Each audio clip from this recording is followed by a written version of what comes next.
adobo with liver.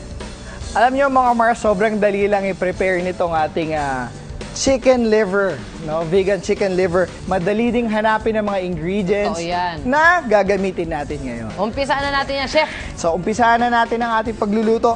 So, first, ilagay na natin yung ating mga ingredients. Hahaluin muna natin lahat. Kaya pala sabi ko, parang patay pa yung ano, patay ganun pa siya. pala talaga. No, Correct. yun. So, lalagay na natin yung ating garlic. Tapos meron siyang luya. Okay. And then again, the peppercorns. Hindi mawawala yan, Chef. Ito ang isa sa mga spices na hindi pwedeng mawala sa adobo. At syempre, nandun din ang ating laurel o bay leaf. Ayan. At yung ating onions. For additional flavor. At syempre, of course, sa lahat ng uri ng adobo, pinaka-importante is yung ating toyo. Ang gagamitin natin is that puti toyo. About mga a cup. Oo. Ayan. Nice. And then, syempre, yung ating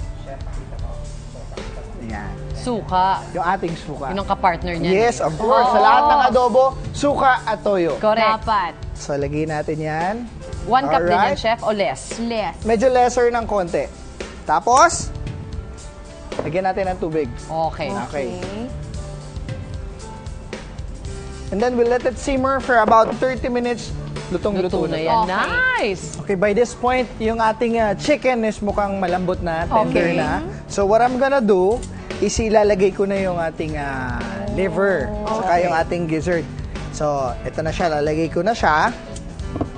Tatanggalin ko na yung chicken, as I say, para i-fry natin siya for additional flavor.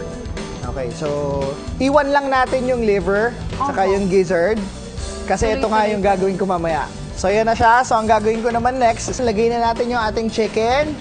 Yun. Alright. Okay. Make sure when you're frying any kind of food, huwag nyong i-overcrowd yung pan. Parang mai-steam out lang siya, hindi siya Correct. mapiprito.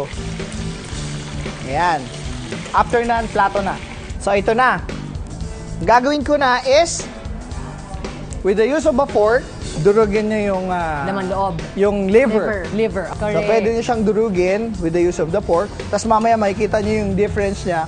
Talagang Malapot na. Malapot at the same time. Mas bold yung lasa niya. Grabe Merong yung kakaiba. amoy. So, ang gagawin natin ngayon is medyo magbe-build up pa tayo ng flavor. Okay. So, by the use of ating dato puti, patis. Okay. Mga 1 ano lang. Tablespoon. Yes, there you go. Perfect. And then sugar, para medyo may konting tamis lang. Oo nga. Para mag-balance siya ng gusto. Ayan. So, with this Oh my point, God. Grabe yung Okay na. pakalapot. Sarap.